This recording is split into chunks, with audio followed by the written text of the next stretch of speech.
Let's continue. Now there stood by the cross of Jesus his mother, and his mother's sister, Mary the wife of Cleophas, and Mary Magdalene. When Jesus therefore saw his mother and the disciple standing by whom he loved, he saith unto his mother, Woman, behold thy son. Then saith he to the disciple, Behold thy mother.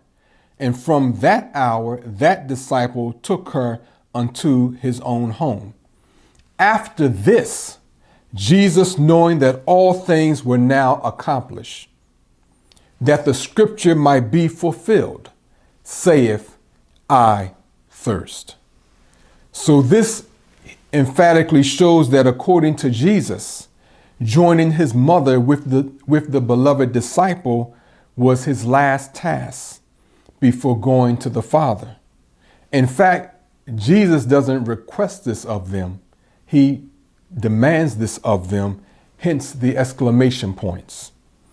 Now, biblical scholars struggle over the meaning of this, and most preachers don't even touch it. Let's consider what it states about this particular scene. Again, going to this scholarly work, The Death of the Messiah. For the mother stands with the other women, indeed first among them, who are clearly attached to Jesus even to his death. And she is about to be put in close relationship to the ideal disciple. These are the only two Johannine passages in which the mother of Jesus appears. That same designation is used for her in both instances, with no personal name.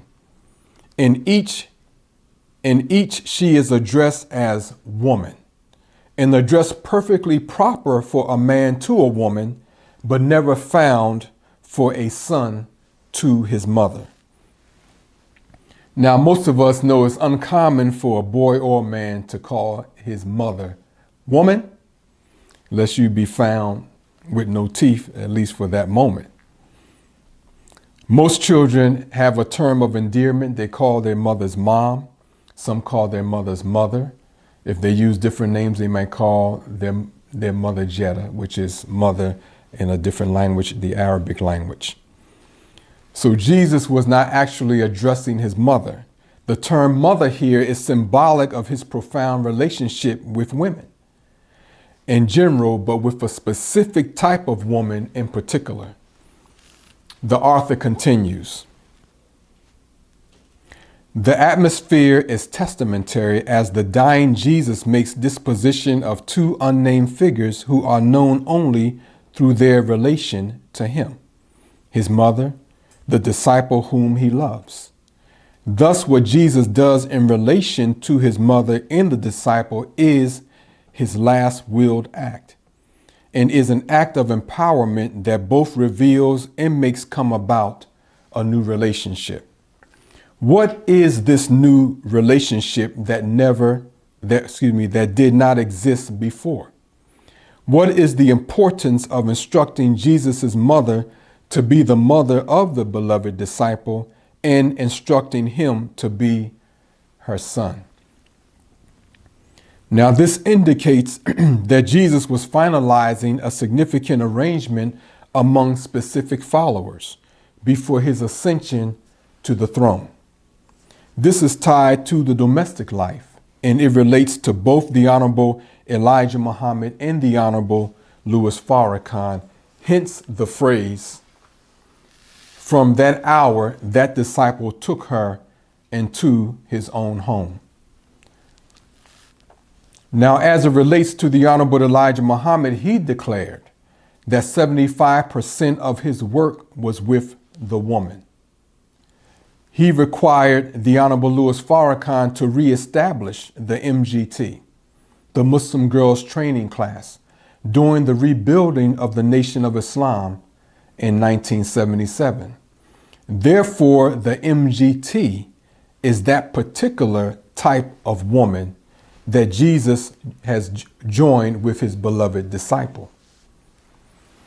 In addition, and to a noteworthy degree, the Honorable Elijah Muhammad placed his family in the care of the Honorable Louis Farrakhan, thereby making them instrumental in assisting the Honorable Louis Farrakhan in the Messianic mission. This relates to the important role that Mother Tainetta Muhammad had in her indelible effect on the role of women throughout the world, and even on the destiny of women throughout the world. So this prophecy of Jesus joining his mother with the beloved disciple is also tied to the one more thing that the Honorable Elijah Muhammad told the Honorable Louis Farrakhan that he had to do before he could come to the mother plane again and meet with him face to face. He stated this to the Honorable Louis Farrakhan in September 1985, September 17th to be exact, 1985, when he transported him to the mother plane or wheel the first time. The Honorable Elijah Muhammad said to the Honorable Louis Farrakhan in another setting when he was among us prior to 1975. I'm talking about the departure of the Honorable Elijah Muhammad to the wheel, his departure in 1975. He said prior to that to the Honorable Louis Farrakhan that the nation of Islam would fall, then rise and never fall again. Therefore, an aspect of the Messiah's work is to ensure that the nation of Islam never falls again. This involves the forming of specific relationships under mandate.